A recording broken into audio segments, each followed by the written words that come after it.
the king of the workers of the world. Hi, folks.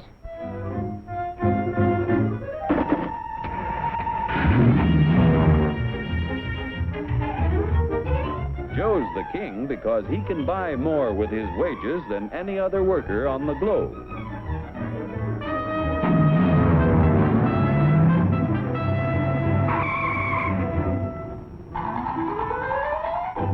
Now, what makes it possible for Joe to earn such a good living?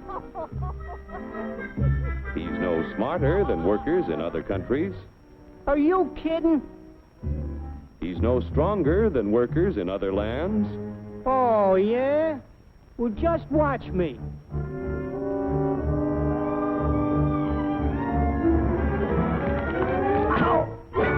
Just because Joe's an American doesn't mean... Yeah? Well, being an American is the best thing in the... Oh! My back! Sure, being an American is great, but how could you be superior to any foreigner when you or your folks might be any one of a dozen different races or religions? So, if you're no Superman, it must be the American way of doing things that makes you the luckiest guy in the world. I don't think I'm so lucky. You don't?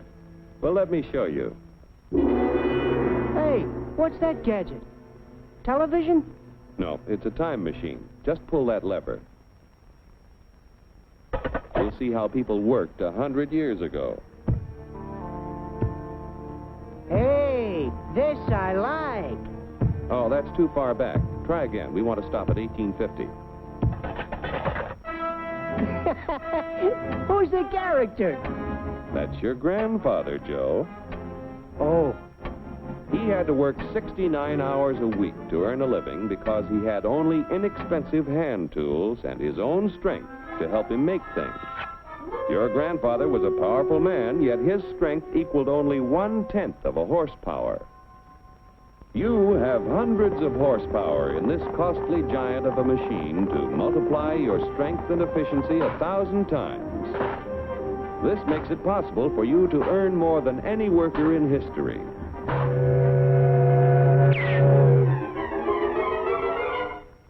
And still have leisure time each day to enjoy life. So I'm lucky.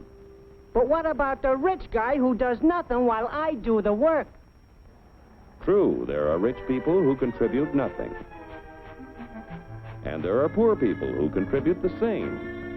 But most of the invested capital that buys the tools you use comes from your fellow Americans. 40 million of us have money in the banks. 70 million of us own insurance policies.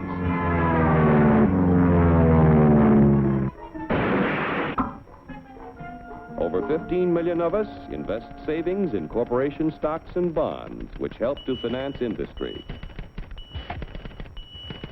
Each year, the people of America invest billions of dollars to create new plants and equipment. This invested capital buys the tools which make a man's labor worth more because he produces more.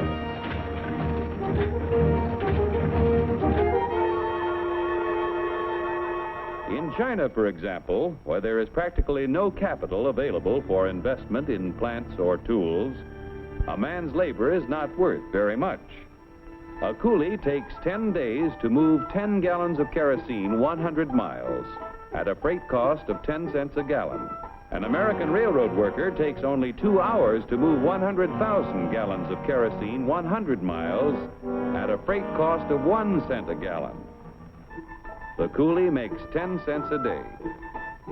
An average American railroad worker makes $10 a day, or 100 times more than the coolie. The average railroad worker has the benefit of a $20,000 investment in equipment. The Chinese coolie's equipment is worth only 10 cents. With constant improvement in expensive tools and the skill to use them, the value of any man's labor can be multiplied many times. Naturally, the people in this country who invest their savings with industry expect dividends. No dividends, no investments. Without new capital each year to finance new plants, tools, and equipment, labor and management would soon find themselves in pretty bad shape. Yeah, without capital to buy new tools, I might not do so good.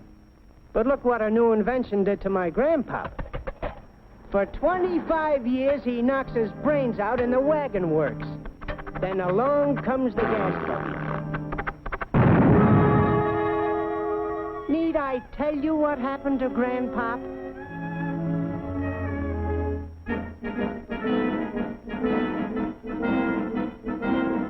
The history of our country proves that new inventions create thousands of jobs for everyone they displace. So it wasn't long before your grandfather had a better job, at more pay for less work. Our industrial progress is largely the result of the competitive struggle between companies to capture the market to increase profits. Huge sums are spent each year to make a better product to sell for less. Yet, regardless of how much money is spent to develop a new idea, there is often failure. When research proves successful, everyone shares in the accomplishment. The business which fails to give the consumer as much value as a competitor gives often goes bankrupt. However, on a national scale, competition gives the greatest good to the greatest number by continually producing more and better goods at lower prices.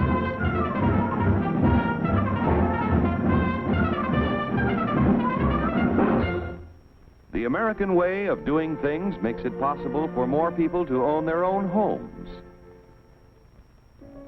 We're only 7% of the world's population, but we have 50% of the radios.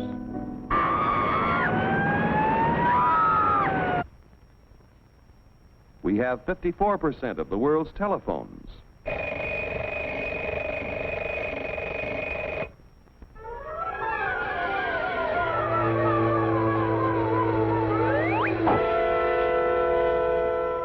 Americans own practically all the refrigerators in existence to give them plenty of ice quickly and easily. Bathtubs, we've got 92% of them. Most of us have the leisure time to enjoy the peace and quiet of the beautiful countryside as we drive about in 72% of the world's automobiles.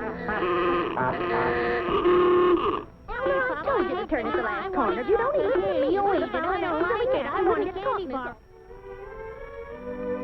Under the protection of our freedoms, American labor, management, and capital, the greatest production team in the history of mankind, have made the United States the industrial master of the world. Capital must continue to provide industry with the funds to create new tools and plants. Labor and management must continue to increase the production of better goods at lower prices so that more people will be able to buy the things that make life easier and happier for all of us. Then Joe will continue to be the king of the workers of the world. You said it, brother.